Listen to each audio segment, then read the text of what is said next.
ሰላም የተከበራችሁ ኢትዮጵያ እንዴት ናችሁ? ማቲያስ ነኝ። ይሄ ጊር በሚል ተከታታይ የማቀርብላችሁ 83ኛው ቪዲዮ ነው። ዛሬ በፈረንጆቹ ቀን ኦክቶበር 21 ነው።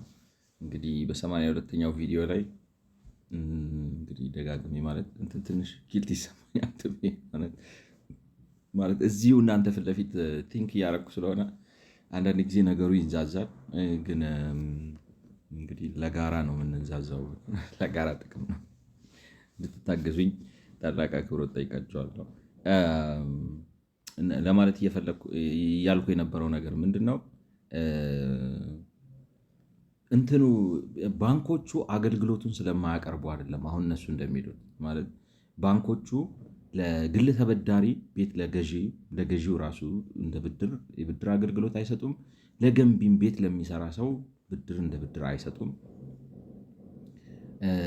ይልቁንም አይችዲፒ ወይንም ደግሞ ኮንዶሚኒየም ነው ፋይናንስ የሚያደርጉት። ስለዚህ የኢትዮጵያ ይህ አይነት ችግር አለበት ብለው ነው ዓለም ባንክ የሚያቀርቡ። ግን እኔ ተሳስታችኋል ነው፣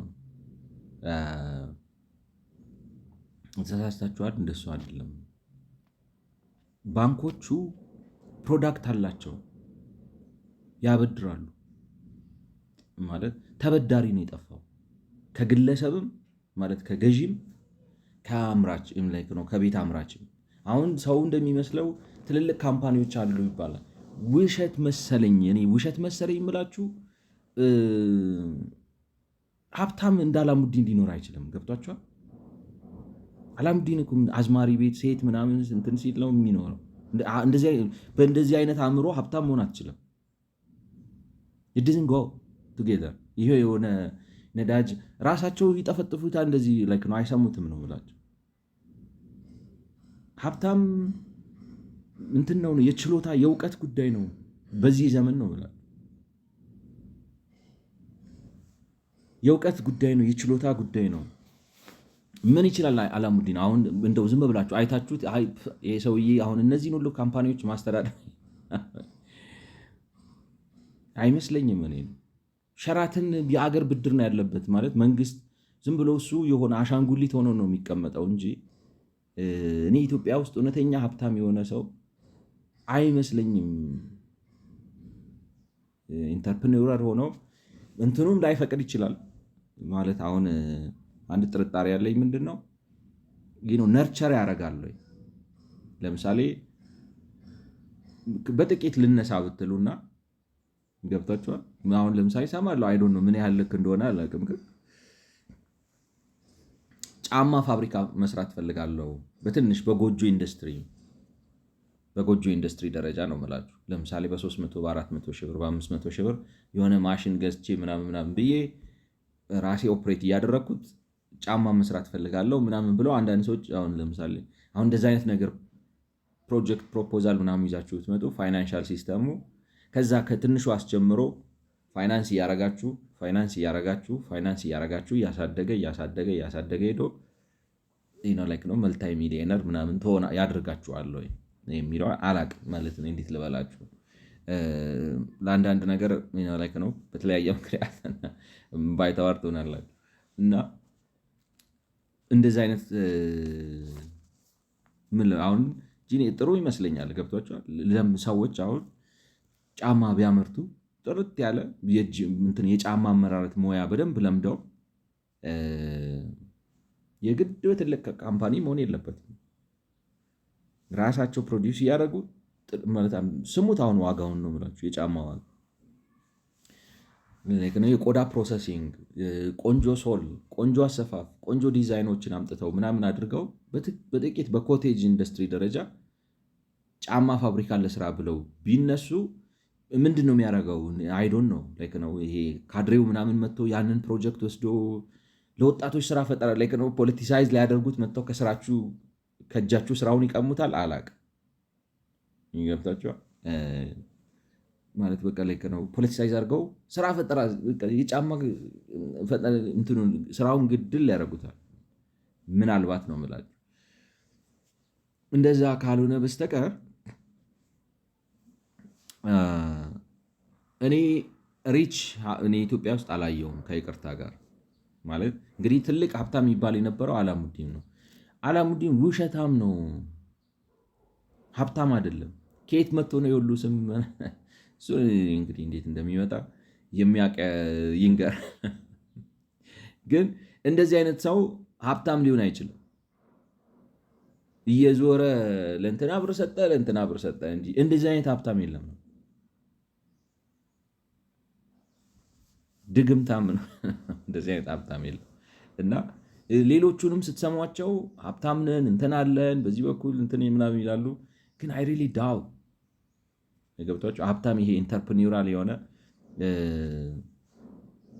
ችሎታ ተኮር የሆነ እዛ ጋር ነው ካፓሲቲ በሙያ ላይ ተመስርቶ ምናምን ብሎ አሳድጎ ትልቅ ካምፓኒ አድርጎ ለምሳሌ ምናምን እንትን የሚል ሰው እኔ ኢትዮጵያ ውስጥ ያለ አይመስለኝም። ስለዚህ መበደር ይቸገራሉ። ባንክ ሄደው አበድረኝ ሲሉ ምን አለህ ነው የሚል ባንክ አበድራሉ። የማበደር ብድር ማለት ባንኩ ባይኖረው እንኳን ካሽ ነው የምላችሁ አይደል? ብሔራዊ ባንክ ራሱ ይገባለታል። እንደዚህ ከስተመር እንደ አይነት ከስተመር ካመጣ ነው የምላችሁ እኔ እንደምረዳው የለም ከስተመር ተበዳሪ ነው። እኔ እንደምረዳው ነው። የተለወጠ ነገር ካለ ለምታረም ዝግጁ ነው። እና ሀብታምም የለም ተበዳሪ ሀብታም፣ ተጠቃሚም ጥሩ ተበዳሪ የለም እንጂ ብድሩ ጠፍቷለን። ባንኮቹ አሉ። ካስፈለገ ባንኮቹ እንኳን ሊኪዲቲ እጥረት ቢኖርባቸው በፖሊሲ ሬት እንትኑ ብሔራዊ ባንኩ ራሱ ያበድራቸዋል። ራሳቸው በዚህ ሞቢላይዝ በሚያደርጉት ዲፖዚት ኦፕሬት ማድረግ ቢያቅታቸው በፖሊሲ ሬት ብሔራዊ ባንኩ ራሱ ያበድራቸዋል፣ እኔ እስከማውቀው ድረስ ማለት ነው። ስለዚህ የዓለም ባንክ ትችት ትክክል አልመሰለኝም ነው። የፕራይቬት ሴክተር ባንክስ ዴቨሎፐር ፋይናንስ ኦን ኦፈር በት ኤክስፔንሲቭ ኤንድ ሳም ባንክስ አፕላይ ኤ ፐርሰንት completion criteria before lending construction loans to cooperatives on offer. I don't understand it. Available but unaffordable for average consumer. Developer finance on offer but expensive and most banks apply a percentage completion criteria before lending. Okay, yeah, like እንትን ነው ለምንድን ነው ይሄ ማለት የሆነ ፐርሰንት ድረስ ጨርስና ከዛ በድርሃለው ነው የሚሉት። ለምሳሌ ኮንስትራክሽን ሎንስ ቱ ኮኦፐሬቲቭስ ኦን ኦፈር እናበድራለን ይላሉ ነው የግል ባንኮቹ። ልክ አሁን እሱ ለያይቶች የግል ባንኮች የሚለው ሲቢን የመንግስት ነው በሚል እሳቤ ነው። ግን አሁን ለምሳሌ እንደ ሀያት አይነት ወይንም እንግዲህ ሀያትን የድሮ ዘመን ሰውን ኦቪድ ምናምን የሚባሉ አሉ አይደል? አሁን ተበድረው ነው የሚሰሩት። እኔ እንደሚመስለኝ ኬት አምጥተው በራሳቸው ብር ይሄን ሁሉ ቤት ይሰራሉ? አይሰሩም። ግን የሆነ ድረስ ከሰራችሁ በኋላ ነው ማበድራችሁ ነው። ለምንድን ነው እንደዛ የሚላቸው? ነው እንደማይከፍሉ ስለሚያውቅ ነው። ባንኩም ያሳስበው እንዳልኳችሁ የባንክ ሀሳቡ ብር አበድሮ ሰዶ ማሳደድ አይደለም። ንብረታችሁን ቀምቶ ሐራጅ ላይ ለማውጣት አይደለም የሚያበድረው። ኢትስ ናት ኢንትረስትድ ኢን ዳት። አራጣ አበዳሪ አይደለም ባንክ የሚፈልገው ምንድነው? ያበድራቸዋል። ቢዝነሱ ማርኬቱ ነው ዲክቴት የሚያደርገው። አሁን ለምሳሌ ዴቨሎፐሩ ወጥቼ ቤት ልስራ አለ። ክሬዲት አናሊስቱ ግን ሰራ አንድ ቤት ለምሳሌ ኮንዶሚኒየም በስንት ታቀርባለህ ብሎ ያየው በ2 ምናምን ሚሊዮን ስንት ሰው ይገዛሃል ነው ማለት 2 ምናምን። ስለዚህ ለአንተ አይሆንም ነው። ምክንያቱም እንትን ይላል ስንት ሰው አግኝተህ ትሸጣለህ? እኔ አይመስለኝም። አሁን አይዶን ነው እንግዲህ ማርኬቱን አላውቀውም፣ ግን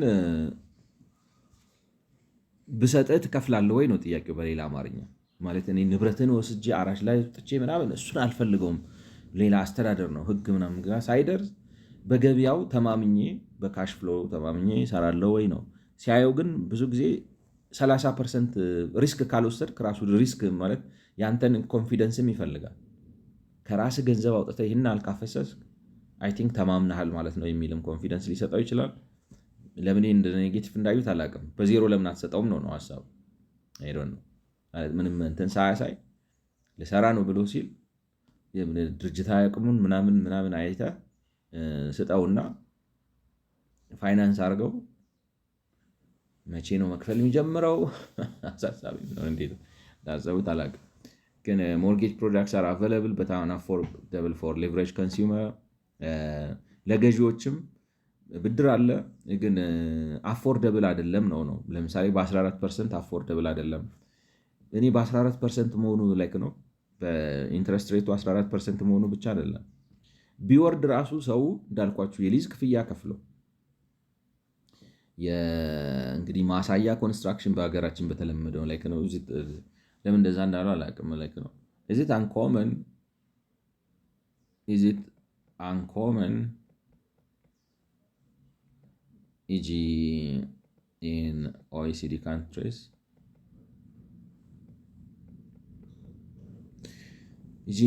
countries to require percentage of completion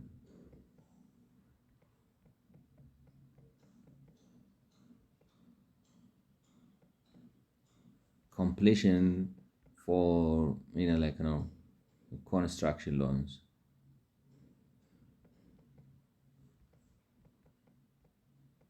For developers.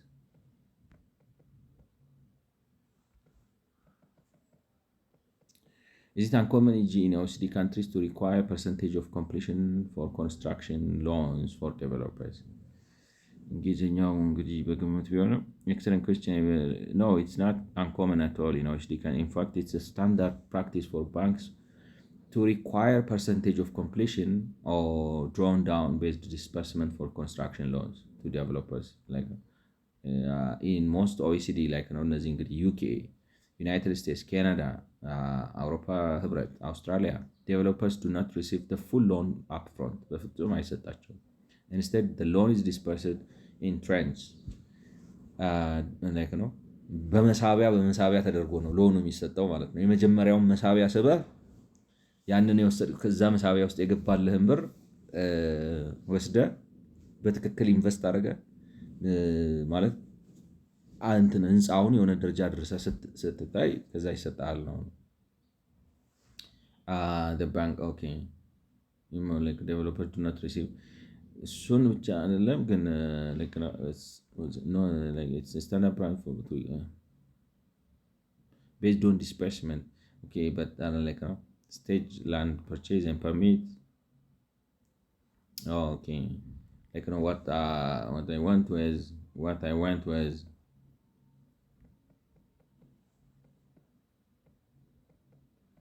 if they were required, all right, they were required to complete some percentage before they become eligible. And like before they became eligible for, all right, eligible for a construction loan.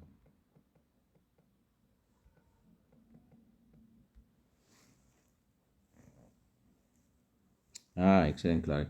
You're asking not about drawdowns, but whether developers must complete part of, say, before. The short answer, no. In most OECD, developers are not required to complete a fiscal percentage. Okay.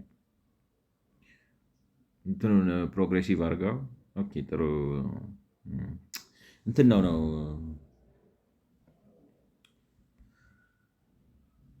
እኔ እነሱም ውጮቹም እንደዛ የሚያደርጉ መስሎኝ ነበር። ግን ልዩነቱ ምንድነው? ላይክ ነው አይስታንድ ኮሬክትድ ነው የሚባለው በፈረንጆቹ ሀገር።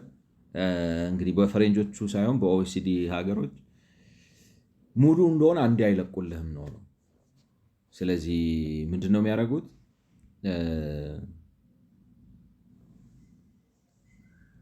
የመክፈል አቅምህን ከግምት ውስጥ ማስቀላይክ ነው እንትኑ ክሬዲት አናሊሲሱን ሰርተው ሎኑን ሪፔይ ማድረግ ትችላለህ ነው የሚሉትን ነው እንጂ የሚጠይቁት ሪፔይ እንደምታደርግ እርግጠኛ ከሆኑ ከመጀመሪያው ከሊዝ ከእንትኗ ጀምሮ ላይክ ነው ሴኪዩር ላንድ ፍሮም ላይክ ነው ዩኤስ ላይክ ነው ሴኪዩር ላንድ ፔድ ፍሮም ኦን ኢኩዊቲ ጌት ፐርሚስ just bring this to the bank approves a construction loan saying Okay.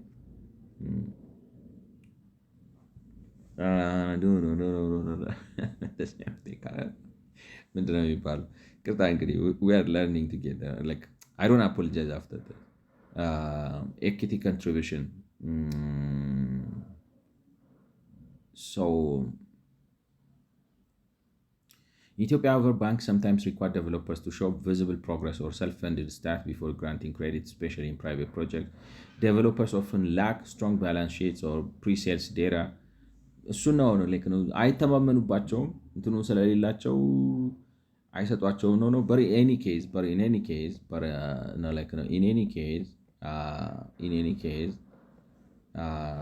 the full project cost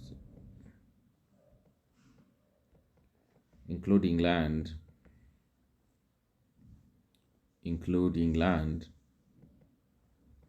ain't no, like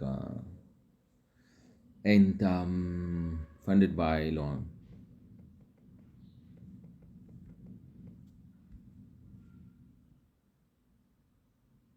Exactly, your feet on like the full project cost is never funded entirely. ምንድነው መሰለህ like maybe I don't know ግማሽ ሰርቼ እያከራየሁ በስተቀር ምንድን ነው መሰላችሁ ልል የፈለግኩት እኔ ትችቱ ችግሩን ማሳየት አለበት። ትችቱ ችግሩን ጠቁሞ ወደ መፍትሄ ካልመራ ትርጉም የለውም። ዝም ብለን ትችት ብናቀርብ ማለት ነው። ለምንድን ነው ይህን ብላችሁ አሁን እነሱ የሚሉት ምንድን ነው የሆነ ፐርሰንቴጅ ኦኢሲዲ ሀገሮች ማለት እነዚህ እንግዲህ ኦርጋናይዜሽን አሁን ዩኬ፣ አውስትራሊያ ምናምን በአጠቃላይ ወደ 30 ምናምን የሚሆኑ ሀገሮች አሉ። አንደኛ ደረጃ የሚባሉት ሀገራቶች ማለት ነው። እዛ ስትሄድ ለኮንስትራክሽን አሁን ለምሳሌ በአሜሪካ የሚሆነው ምንድነው ትሄድና መሬት ምናምን በራስ ብር ሴኪዩር ታደርጋለህ። መሬት ሴኪዩር ካረክ ምናምን ካልክ በኋላ እዚህ ቦታ ላይ ይህን ያህል ግንባታ ልገነባ ነው ብለህ እንትን ታቀርባለህ ነው ሎን አፕሊኬሽን ትሞላለህ። ያዩታል፣ ፊዚቢሊቲ ስተዲ ምናምን ይሰራሉ። ከዛ በኋላ ይሄ መሳቢያ ብድር ይሰጡሃል ማለት ነው። which means ብድርህን በመሳቢያ ያስቀምጡልህና የመጀመሪያውን መሳቢያ ብቻ ይከፍቱልሃል። አይዲያውን ነው የምላችሁ። መሳቢያ ፊዚካሊ ኖሮ ሳይሆን ኢንክሪመንታል ያደርጉታል ነው። የመጀመሪያውን 10 ወይም 20% የብድሩን ቶታል 10 ሚሊዮን ብር ከፈቀዱልህ መጀመሪያ የሚሰጡ 2 ሚሊዮን ብር ነው። ይህን 2 ሚሊዮን ብር ውሰድና ያልከው ቦታ ላይ ግንባታ ሰርተ ምናምን ብለህ መተን እናያለን ይላሉ። ሰርተ መጨረስን ሲያዩ የሚቀጥለውን ባች ይለቁልሃል። 50% ያደርሱታል፣ 30%ን ይለቁልሃል። ዴን እዛ ጋር ከደረስ ኦኬ ብለው አሁን እንግዲህ የቀረውን 50 ሊለቁት ይችላሉ። የቀረውን 50 ሊለቁት ይችላሉ። እንደዛ አድርገው ነው የሚሰሩት ነው። እንደዛ አድርገው ስለሚሰሩ ግን ያም ቢሆን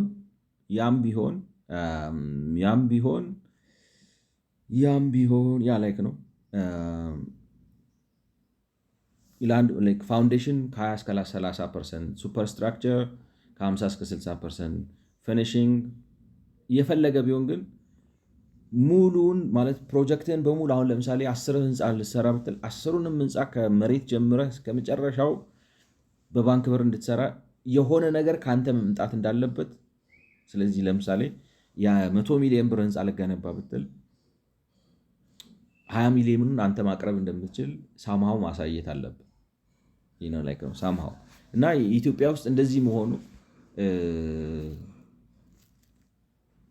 ጀምሮት ካልጨረሰው ምን ያደርጋል? መጀመሪያ እችን ክፍል ሰርቼ እሷን ያከራየው እኔ ውጭ በዣንጥላ ቤት የኖርኩኝ ከዛ ደግሞ የሚቀጥል አይነት ነገር በፋይናንሻል ላይ አይሰማህም ነው። ዝም ብለህ ነው አንተ አይሆንም፣ አይሰማህም። እኔ እንደሚመስለኝ ነው። ስለዚህ ትችቶቹ ባንክ ስርዓቱ እንትን ነው፣ እንደዚህ አይደለም። እኔ ባንኮቹ አይመስሉኝም። ቴክኒካሊ ይሰራሉ። ለባንኮቹ ጥብቅና ለመቆም ሳይሆን የራሳቸው ችግር አለባቸው። ግን የሆነ ፐርሰንት ክራይቴሪያ አምጣ የሚሉ ለምንድን ነው? ስለሚያውቁት ነው። ሰው ካፓሲቲ ኖሮት ኦርጋናይዜሽናል አስተዳደሩ ምናምን ኖሮት እንትን አያደርግም ነው። ሰው ትንሽ ብር ሲሳካለት ሀገር ጥሎ እኮ ነው የሚጠፋው። እኔ እንደሚመስለኝ አይዶን ልፋቱ ድካሙ በጣም ልብ ውልቅ ስለሚያደርግ እና ደግሞ የቢዝነስ ኢንቫይሮንመንቱ እንዴት ነው ምላችሁ ነው እንትን ስላልሆነ ሰው ጥሎ ጠፍቶ ውጭ ሀገር ሄዶ ምናምን ነው የሚኖረው ይመስለኛል። ስለዚህ በአጭሩ ምንድን ነው ፕራይቬት ባንኮቹ አሁን እነሱ የሚሉት ለትልልቅ ህንፃ የሆነ ፐርሰንቴጅ ድረስ ካላሟላ ይላሉ። በአፍ ደረጃ ለማህበሮች ቤት ብድር እናበድራለን ይላሉ። በተግባር ግን ሲያበድሩ አይታይም። ለሞርጌጅ ወይንም ደግሞ ለቤት ገዢዎች የሚሆን ብድር ፋሲሊቲ ፕሮዳክቱ አለ፣ ነገር ግን ኮንሱመሮቹ ሲጠቀሙበት አይታይም።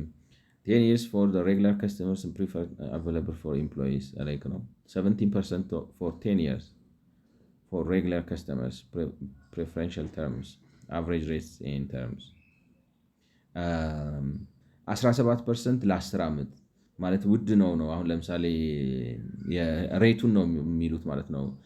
ለ10 ዓመት በ17% ያበድራሉ። ውድ ነው። አቨሬጅ ሬትስ እንደዚህ ግን ባለፈው እንዳየ ነው ሬቱ ራሱ ለምንድን ነው የሚጨምረው? ለምንድን ነው ለምሳሌ ዓመቱን ራሱ የሚወስኑት? እዛ ጋር የተዘረዘሩት ነገሮች አሉ ማለት ነው። ኢንፍሌሽን አለ፣ ትራንዛክሽን ኮስት አለ፣ ፖለቲካል ኢንስታቢሊቲ አለ፣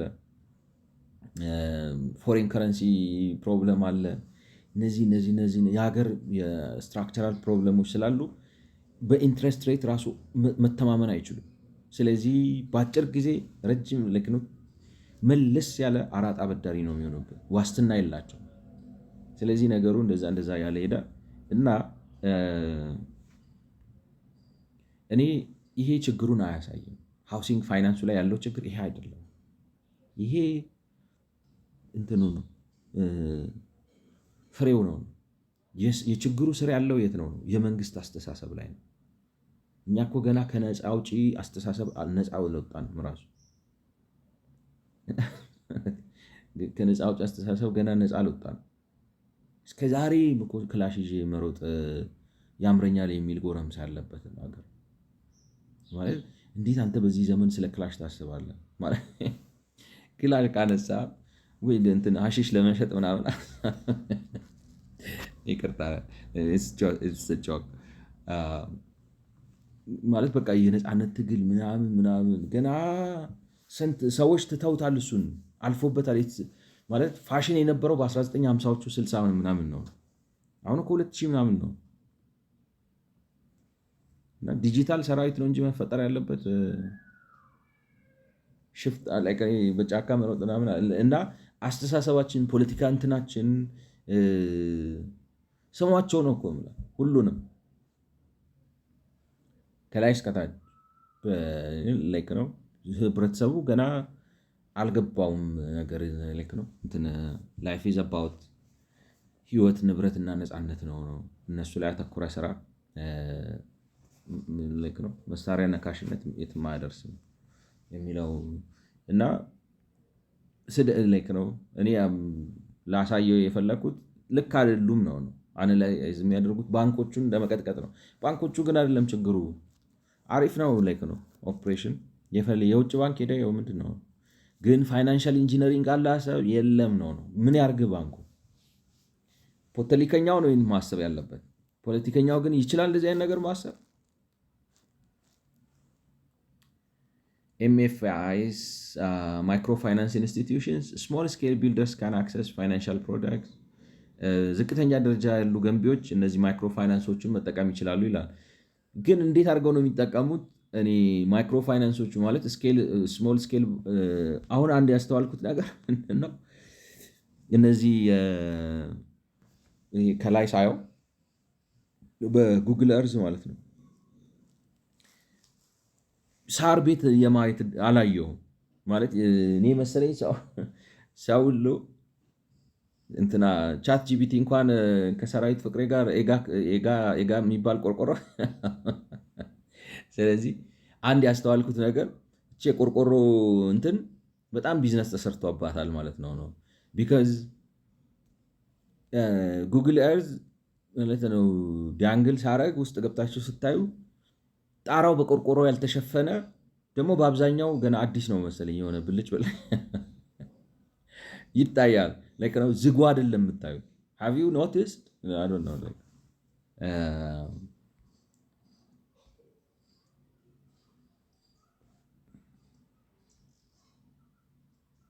የሆኑ ፒክቸሮች አንስቼ አስቀምጬ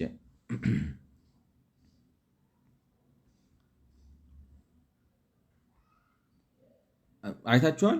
በአብዛኛው ላይክ ነው ትንሽ አሉ ጥቁር ጥቁር ቆርቆሮች ምናምን አሁን እዚህ አካባቢ ምናምን ግን እንትን አላለም።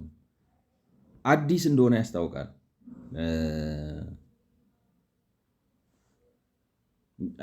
ነው ደውሃን ነው በአታዊ ቆርቆሮቹ አዲስ ምናምን እንደሆነ ያስታውቃሉና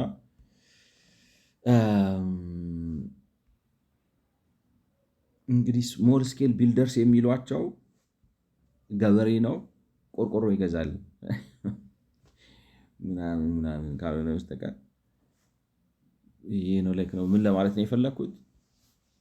ምን የተለየ ምክንያት ኖሯቸው ለምሳሌ ቤት በስነስርዓት ሊዝ ወስዶ ምናምን ብሎ በደሞዝ ቤት የሚሰራውን ሰው ማይክሮፋይናንስ ብድር ይሰጠዋል። ወይራስ ፎርማል ባንኮቹ ብድር አይሰጡትም። ዩ ካናት ቴል ሚ ዛት ዜይ አር ኦፈሪንግ አት ማች ሎወር ሬት። በሌላ አማርኛ ምንድን ነው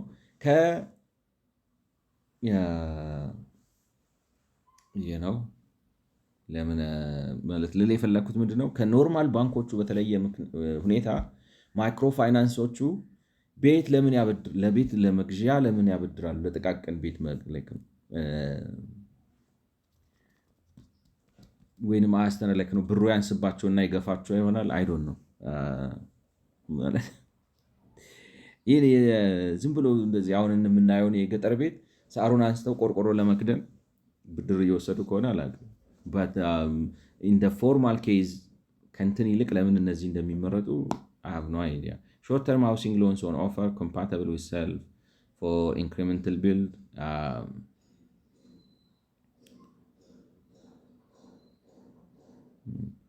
14.30% ነው የሚያበድሩት። ሜይ ቢ ይሄን እንግዲህ ከዲቫሉዌሽኑ በፊት ምናምን ሰርተውት ይሄ ላይክ ነው ከ5 እስከ 15 ዓመት ላለ ብድር በ14 ነጥብ ያበድራሉ። ስለዚህ ሬታቸው የተሻለ ነው። ስለዚህ ሰው ከስተመር ይስባሉ።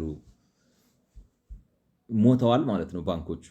እውነቴን ነው የምላቸው እነዚህ ማለት ነው ላይክ ነው የኮሜርሻል ባንኮቹ 13 ነጥብ ማለት ነው ከነሱ የተሻለ ማይክሮ ፋይናንሶቹ የሚያበድሩ ከሆነ ለቤት ዴድ እኔ እንደሚመስለኝ ነው የምላችሁ።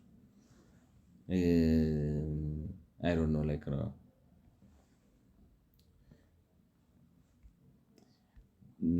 WB suggests like sticker ChatGPT suggests that microfinance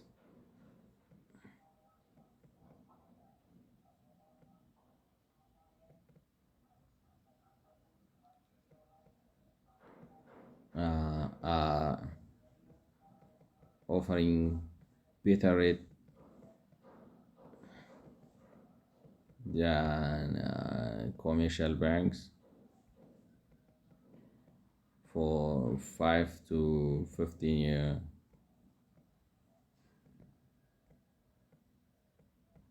mini construction loans.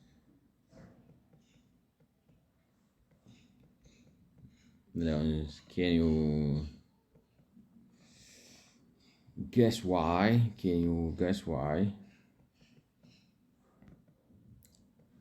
Why the MFI is beating the commercial banks in this regard?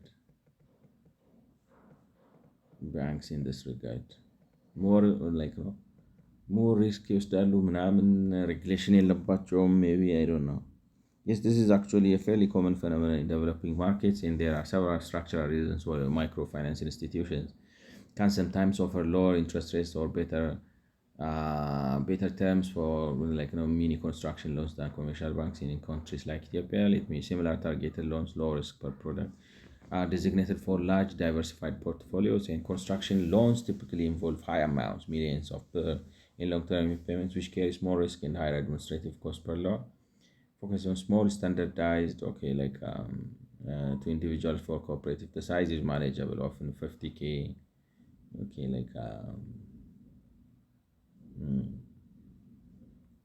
okay.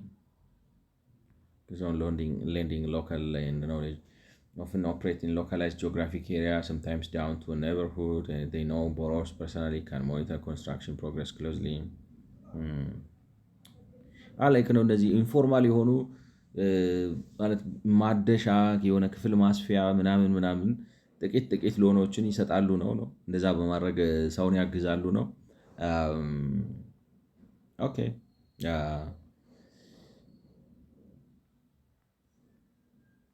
ባንኮቹ ግን ትልልቅ ነው። እንዴት ልበላችሁ፣ አንዳንዴ ትንሽ ቢዝነስ ነው።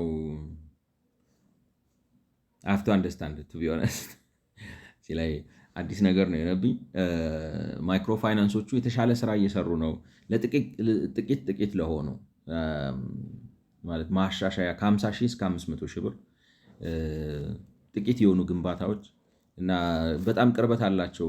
ሰፈር ውስጥ ሰዎቹን ራሳቸው በግል ሊያውቋቸው ይችላሉ ነው ነው ማስፋፊያውን ምናምኑን ሊያዩት ይችላሉ። እኔ እንደሚመስለኝ የገጠር ከተሞች ምናምን ላይ ነው እንጂ አሁን አዲስ አበባ ላይ ማይክሮ ፋይናንስ ከ50 ሺህ እስከ 500 ሺህ ብር ሰው ብድር ተበድሮ ምናምን ማስፋፊያ ራሱ እንዴት ነው የምትሰራው ነው እንትኑ ራሱ የደንቡ ቁጥጥሩ ምናምን አያሰራህም ብዬ ነው የማስበው።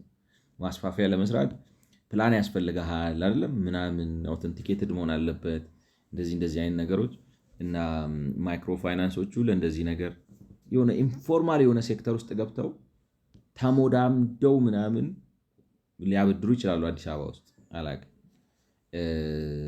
እና በአብዛኛው ምናልባት እነዚህ የገጠር ትንንሽ ከተሞች ይህን የምናየውን ቆርቆሮ ምናምን በአብዛኛው እነሱ ያሰሩት ሊሆን ይችላል ምናልባት ነው። ምክንያቱም መቼም ባንክ አሁን ለነዚህ አያበድርም እንትኖቹ ቢኮዝ እንትኑ ሎኑን የማስተዳደር ኮስቱ ራሱ በጣም እንዴት ልበላችሁ ፎርማል ሆናችሁ ፋይናንሻል ፍሎ አሳይታችሁ ምናምን ስትመጡ ነው ያኛው ባንኩ የሚቀለው። እነዚህኛዎቹ ግን ያስቸግሩታል ነው እና እነሱ ይሰራል ነው ግን ኦኬ ላይክ እንዴት ልበላችሁ ጥሩ ጊዜያዊ መፍትሄ ናቸው የሚል ነገር ያመጣል። እነዚህ ጥሩ ወቅታዊ በሀገሪቱ ባለው ችግር ውስጥ እነዚህ ነገሮች ማለት ማይክሮ ፋይናንስ ኢንስቲትዩሽንስ መደበኛ ላልሆነው ግንባታና መደበኛ ላልሆነው እንትን ሰዎች ያላቸውን ትንሽ ገቢ ግን በ14.3 አሁን ለምሳሌ 14.3 አድርገ ነው ለ15 ዓመት 500 ሺህ ብር ቢያበድረው በወር ክፍያው ስንት ይመጣል? ሰው ያልኮ ነው የሚችለው። እንዴት ልበላችሁ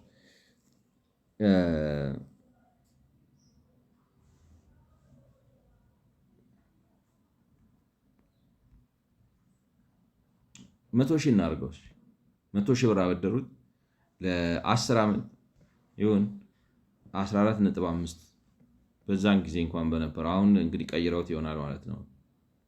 መንዝሊ የሚከፈል ብላችሁ ካልኩሌት አድርጉት። በወር 1500 ብር ይኖርበታል። ደህና ነው በ100 ሺህ ብር ወይን እንግዲህ እነሱ በሚሰሩበት አሁን ላይክ ነው ዲቫሉዌሽኑ ሳይሰራ ምናምን ሳይል በፊት የነበረ ነው 1500 ብር ምናምን ለ10 ዓመት ብለን አስበን ማለት ነው። 15 ዓመት ብታረጉት ስንት ይመጣል?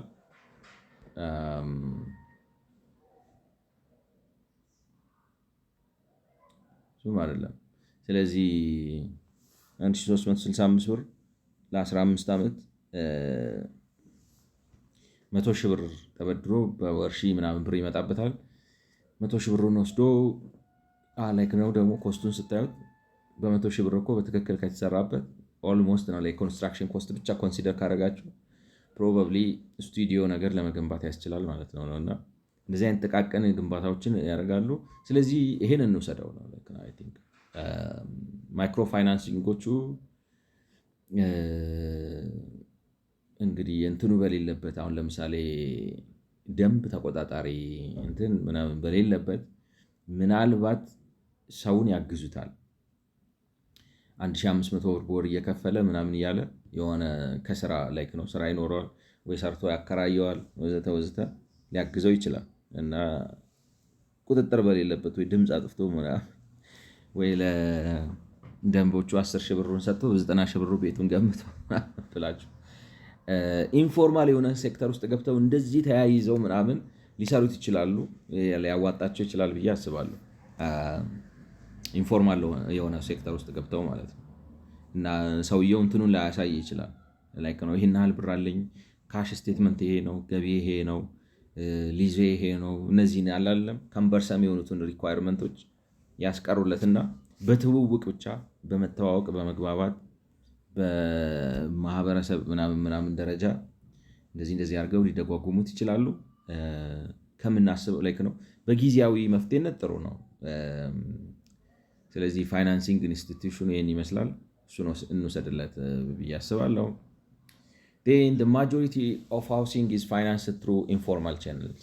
ስለዚህ ቀጥለው ይላሉ አብዛኛው የቤት ግንባታ መገንቢያውን ገንዘብ የሚያገኘው በኢመደበኛ አሰራር ነው።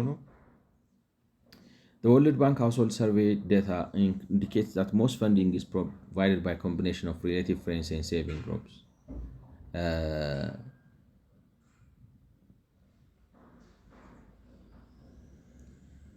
እንግዲህ ወርልድ ባንክ ባጠናው ጥናት መሰረት አብዛኛው የቤት ግንባታ ለቤት ግንባታ የሚሆነውን ገንዘብ ሰው የሚያገኘው ባጠናው መሰረት የሚያገኘው ዘመዶችና ጓደኞች በሚያቀርቡት እርዳታ እገዛ ወይንም ደግሞ ሴቪንግ ግሩፕስ እቁብ መሰለኝ ላይክ ነው። ሌላ ምን አለ ነው የጋራ የቁጠባ ቡድን የሚባላል። ቁጠባ ቡድን ብርጌዶ ያ እንደ ቻይና ፕሮዳክሽን ብርጌድ ብለው ካልሆነ በስተቀር ቁጠባን ብርጌድ ብላችሁት ካልሆነ አይሆንም ነው። The majority of them they learn from their relative friends።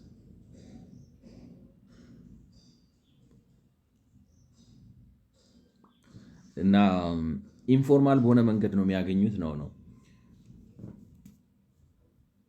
ኦኬ ከዛ ኦፍ the 9.4% of owners who borrowed to purchase their house in Addis Ababa, Adama in Mekelle, the majority obtained their loan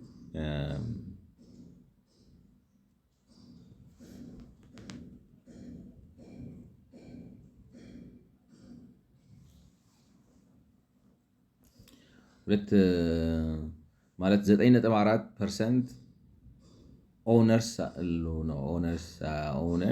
who borrowed to buy their house ማለት ምን ማለት ነው? 9.4% በብድር ቤታቸውን የገዙ ሰዎች። what about the 19.6% owners? ምን ማለት ነው? ይሄ በጣም አሁን አሻሚ አገላለጽ ነው። ለእኔ ነው የምላችሁ አሻሚ አገላለጽ ነው ማለት ምን ማለት ነው? አሁን ለምሳሌ 9.4ቱ ስንት ላይክ ነው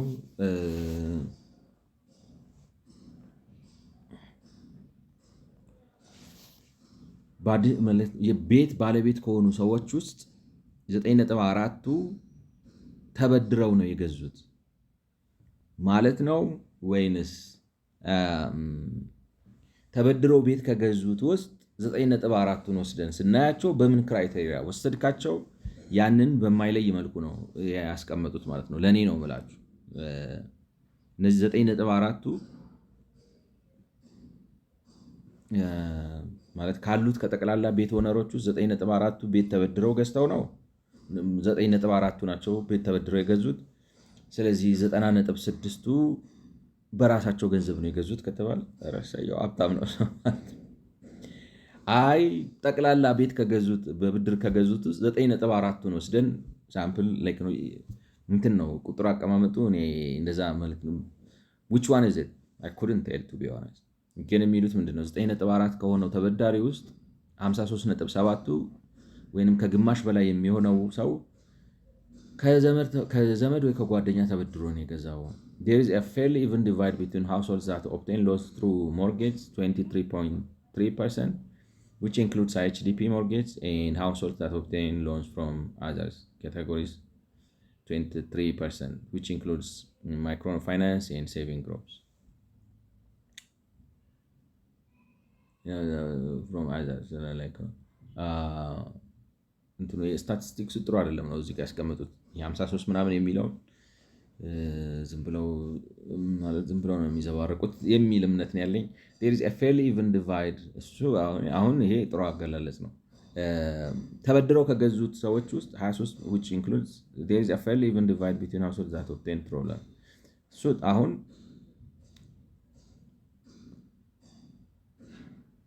obtain through loans mortgage there is a fairly even divide between households that obtain loans through mortgage 23.3%, European mortgage, and households that obtain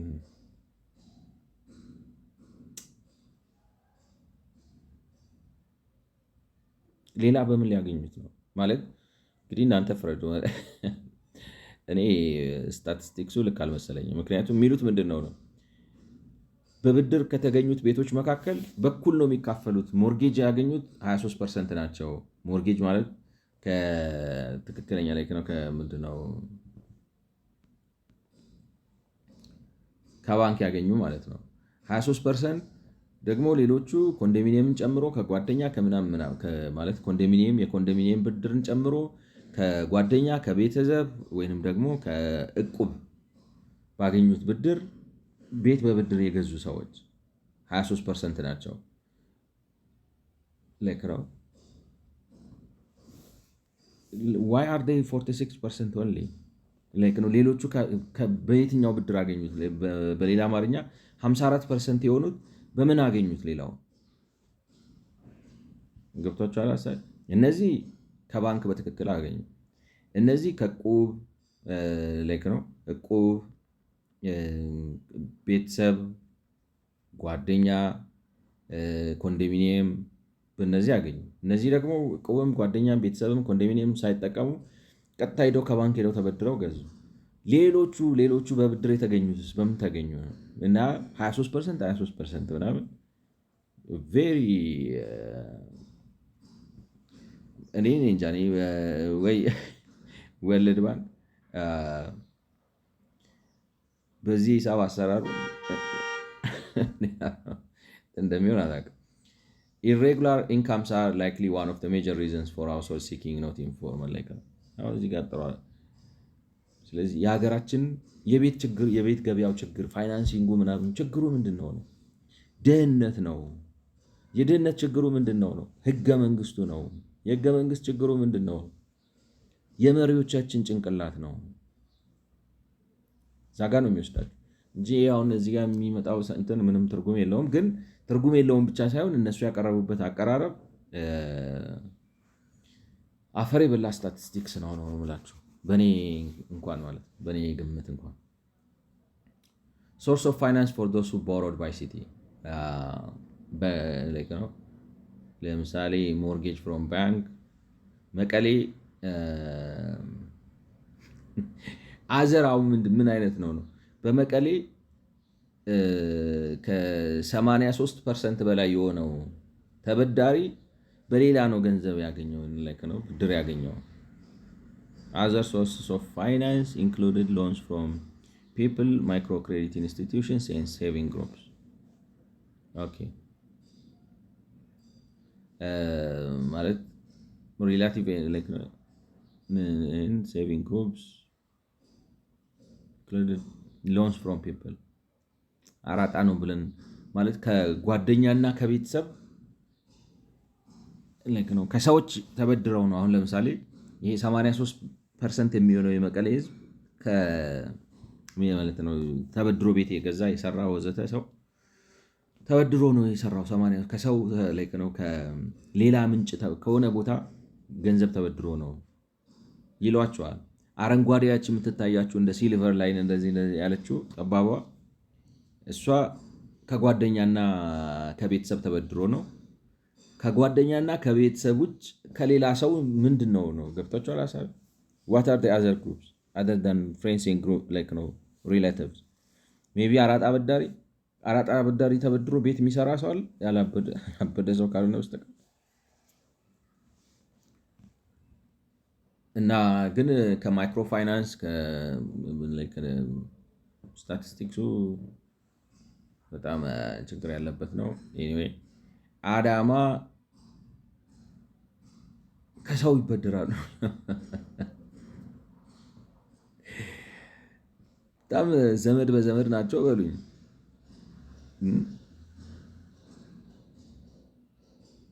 አዲስ አበባም እንደዚሁ በጣም ከፍተኛ የሆነ ወደ 60% የሚሆን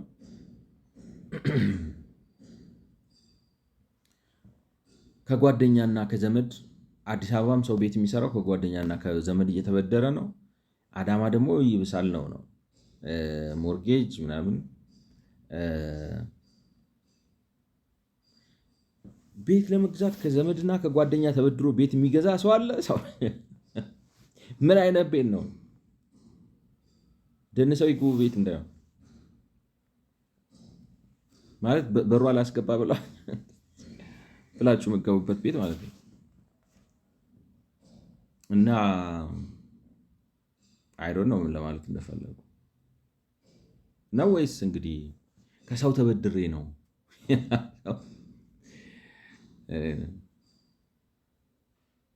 ቤት ለመግዛት የሚያበድር ጓደኛና ዘመድ አዲስ አበባ በጣም ብዙ አለ ማለት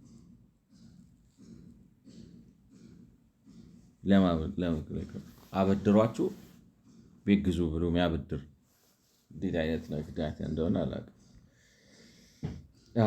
ስለዚህ ሀሳቡ ምንድን ነው? ሀሳቡ እንግዲህ ከኢመደበኛ በሆነ መልኩ ነው አብዛኛው ሰው ብድር የሚያገኘው፣ ምክንያቱም ገቢው ዝቅተኛ ስለሆነ ነው። ዴታው ግን እኔ ቱ ቢ ኦነስት ጥያቄ የሚፈጥርብኝ ነው በጣም። እንዴት አድርጎ ነው ሰው ከጓደኛና ከዘመድ በአዳማ 65% ሰው ቤት የሚገዛው የገዛው ሰው በብድር የገዛው ሰው ከጓደኛና ከዘመድ እየተበደረ ነው። ምን አይነት ቤት ነው? ስንት ብር የሚያወጣ ቤት ላይክ ነው? ኬን ዩ ኢማጂን ሌይ አራውንድ ያደረገ ሰው የማይጠቀምበት ቤት የሚገዛ ብድር ኖሮት ለጓደኛው ለዘመድ ያበድራል። በዘመድ ገዛ ምናምን ገዛው ላይክ ነው አግዟቸው። አሁን ለምሳሌ ልጆች ምናምን ለእናቶቻቸው ለአባቶቻቸው ለፋሚሊ ምናምን ቤት ሊገዙ ይችላሉ። እንዴት እንደሆነ አላውቅም። While banks are growing their loans books, they are still unable to offer affordable products to regular clients. ምንም እንኳን ባንኮች እንግዲህ የብድር መጠናቸው እያደገ ቢሄድም ለሬጉላር መደበኛ ደንበኞቻቸው አቅምን ያገናዘበ ብድር ማቅረብ አልቻሉም። The average rate in terms for private bank issue mortgage is 70% over 10 years. አማካዩ ልክ ነው 10 ዓመት አይመስለኝም። 10 ዓመት እኮ በጣም በ10 ዓመት ቤት ስራ የቤት ብድር የሚሰጥ አለ ባንክ? I don't know.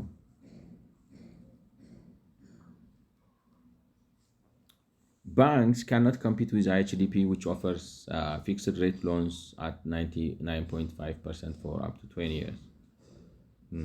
20 years ነው የሚመስለኝ ነው ሚኒመም ነው የምላችሁ። 10 ዓመት ሞርጌጅ አይደለም ነው ለኔ ነው የምላችሁ። Microfinance institutions, on the other hand, have made headway in housing loans, and their rates are on average lower than banks, 14.3, but their loan size are smaller and terms are shorter. እኔ እንጃ ማይክሮ ፋይናንሶቹ እንዲህ አድርገዋል ነው ምን ልላችሁ ነው። ኖርማል አሁን ይሄ ዝም ብሎ የሰፈር ሰው አሁን እዚች ጋር አንድ ክፍል ጨምር ነበር እና ጨምሬ ላከራያት ነበር ምናምን ብሎ በትውውቅ ማይክሮ ፋይናንስ ነው ላይክ ነው ምናምን ተብሎ ተቋቁሞ መንደር ውስጥ ምናምን ገብቶለት አንደርስታንድ አድርጎት ምናምን 70 ሺህ ብር 100 ሺህ ብር 150 ሺህ ብር ምናምን ሰጥቶት ባንክ እንደዚህ አይነት ጥቃቅን ስራ ውስጥ ገብቶ ሊሰራ አይችልም። ገብቷቸዋል። ፋይናንሻል ስቴትመንት ሳይል ሊዝ ሳይል ምናምን ሳይል ሳይል እነሱ እዛው ከደንቦቹ ጋር መልክ ነው እንደዚህ ተጋብተው ምናምን ብለው በየመንደሩ እንደዚህ አይነት ዝም ብለው ቅጥልጥል ነገር ሊሰሩ ይችላሉ። ገብቷቸዋል። እኔ ባንኮቹ ግን ፎርማል የሆነ ካስተመር ሊዝ መሬት ያለው ደሞዝ ያለው ምናምን ያለው ሪፔመንት እንትን ስኬጁል ሊያሳይ የሚችል ምናምን የሚችል ሰው ትቷቸው ባንኮቹን ትቶ ማይክሮ ፋይናንሶቹ ጋር የሚሄድ ከሆነ ባንኮቹ ሙታን ናቸው። እንትን የለም ይሄ ፕሮዳክት ዴቨሎፕመንት ማርኬት ምናምን ማርኬቲንግ አናሊሲስ ስተዲ ምናምን የሞተ ነው ማለት ነው። ካልሆነ ግን እኔ ዝም ብሎ ኢንፎርማል ዝም ብሎ ነው የሚሆነው። ከእንትን ጋር መወዳደር አልቻሉም፣ ከኤችዲፒ ጋር መወዳደር አልቻሉም። 9.5% ነው የሚሰጠው ይላሉ። ግን እንግዲህ ያለ ነው ዴታው ስቴል ሆነ ከሆነ አላውቅም። ስቴል ሆነው ማለት ያረጀ ዴታ አሁን እዚህ ጋር የሚያወሩልን ነገር። ምክንያቱም ኮንዶሚኒየም 12 ነው፣ ሞርጌጅ 14 ነው። ከኮንዶሚኒየም ጋር መወዳደር አልቻሉም። ኮንዶሚኒየም መቼ አበደሩ ነው ገብታችኋል? ኮንዶሚኒየሙ መንግስት በምናምን ሰራርቶ አምጥቶ እቅፉ ላይ ነው አምጥቶ ይጣለለን። ገብታችኋል? ስለዚህ እኔ እነዚህ ትንተና እንኳን ችግር ሊፈታ አጠገቡም አይደርስም ነው የምላቸው። ምናልባት ስለ ማይክሮ ፋይናንሲንጎቹ የሆነ ምንድነው የሚባለው አንድ ማርኬቱን የሚያውቀው ሰው የሀገራችን ተጨባጭ ሁኔታ የሚያውቅ ሰው የሆነ ነገር ማለት ያለበት ይመስለኛል። ሞርጌጅ ማርኬት ኦቨርቪው ነምበር ኦፍ ሎንስ 2000 ኦኤስቢ ኦኤስቢ 2000 ኦኤስቢ what is OSB outstanding blah blah loan, alright, like እቺን ነገር ክራክ ላርጋት ያ ላይክ ነው አውትስታንዲንግ ባላንስ ነው ላይክ ኦኤስቢ ማለት። ስለዚህ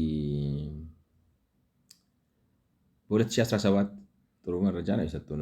ላይክ ነው መረጃው ችግሩ ግን እንዴት እንደሚያሰላልጡት እንግዲህ በመረጃው መሰረት ማርኬት ኦቨርቪው ነው ላይክ ነው ማርኬት ኦቨርቪው ነሰንስ ሞርጌጅ ብድር የተሰጡ ማለት ነው በተለያዩት ባንኮች።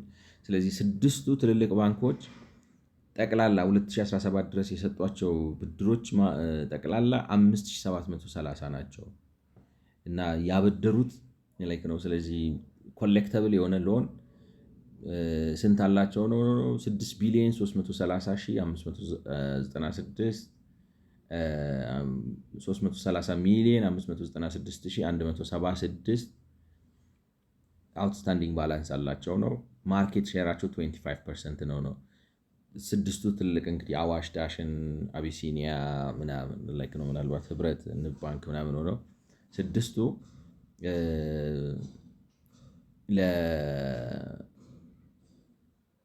ለሞርጌጅ የሰጡት ብድር እኮ እሱን እኮ ነው የምላችሁ። ሞርጌጅ የለም ይሏቸዋል፣ ግን አሁን እዚህ ጋር ከዛ ጋር አይጣረስም ሰዎች ልክ ነው። እዚህ ጋር ነው የምላችሁ ፕራይቬት ሴክተር ባንክስ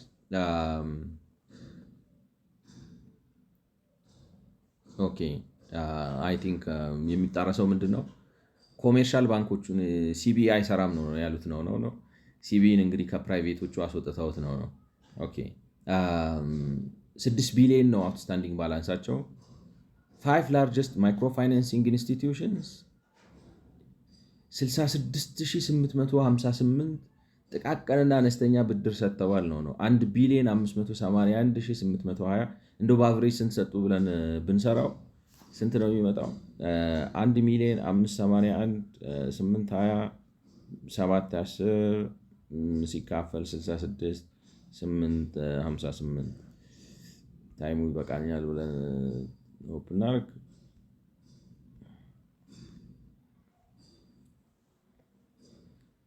1 ቢሊዮን 581,820 710 ሲካፈል 66,858 ይህን ላይክ ነው። በአማካይ ማይክሮ ፋይናንሶቹ ለቤት ምናምን አበደሩ ስታካፍሉት 23,000 ብር ነው የሚመጣው። ስለዚህ አይሰራም ነው ምንም የሆነ ነገር የሆኑስ ነገር ላይክ ነው ለመጠጋገን ምናምን የፈረሰ ነገር ለማስተካከል ምናምን ለጥቂት ሰዎች የተሰጠ ነው እሱ። ኦኬ ግን የገረመኝ ሌላው ነገር ሆፕፉሊ ታይም አለን የኮንዶሚኒየም አውትስታንዲንግ 2017 ላይ ማለት ነው በፈረንጆቹ። ስለዚህ ምን ማለት ነው? 8 ዓመት ነው የዛሬ 8 ዓመት ነው ምናምን አካባቢ 17 ቢሊየን ብር ብቻ ነው አውትስታንዲንግ ሎን ያለበት።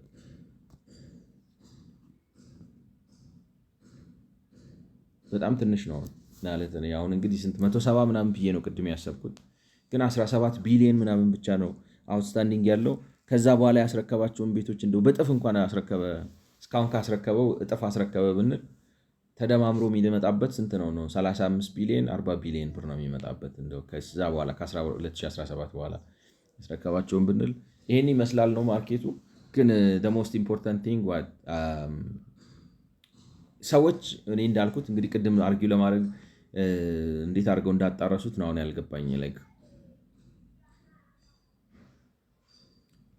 ፕራይቬት ሴክተር ነው እንትኑ ባንኮቹ አገልግሎት ይሰጣሉ። ሰው እነዚህን ነገሮች አሟልተው ምናምን ነገር ከመጣ ሞርጌጅ ይሰጣሉ። ኮሜርሻል ባንክም ይሰጣል። ኖ አዘር ሞርጌጅ ፕሮዳክት ኦን ኦፈር የሚሉት እኔ ሲቢም ራሱ የሚሰጥ ነው የሚመስለኝ። እነሱ እሱን ለምን ከግምት ውስጥ ለማስገባት እንዳልፈለጉ አላውቅም። ለኮንዶሚኒየም ብቻ ነው የሚሰጠው፣ ለግለሰብ አይሰጥም አሉ። ግን ይሰጣል። ኤክስፔንሲቭ ሳም ባንክስ አፕላይ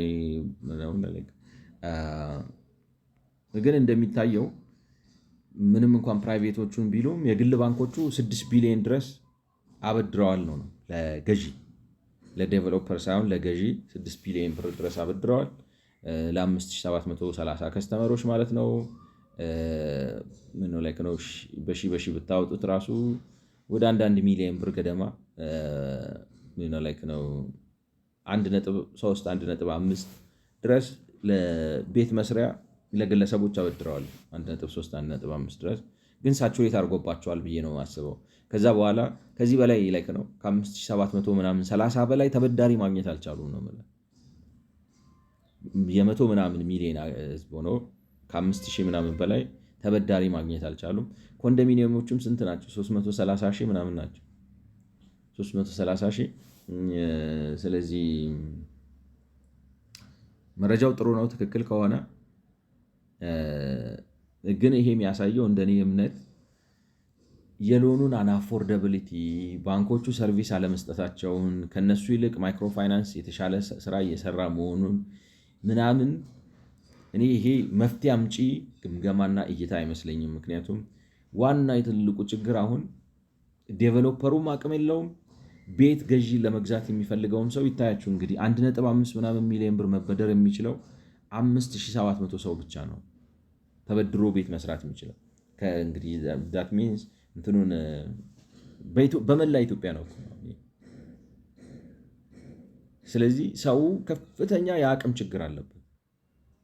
ይሄ አሁን አንተ ፋይናንሻል ኢንጂነሪንግ ማለት እንዴት አድርገህ ነው ለዚህ ህዝብ ለዚህም አቅም የምትፈጥርለት ለዴቨሎፐሩም አቅም የምትፈጥርለት? ሁለቱንስ እንዴት ነው የምታገናኛቸው? እንዴት አድርገህ ነው ፋይናንስ? እሱ ነው ኢምፖርታንት ኩዌስችን። ይሄን 83ኛውን እዚህ ጋር ላቁም። ስለሰማችሁኝ አመሰግናለሁ። መልካም ጊዜ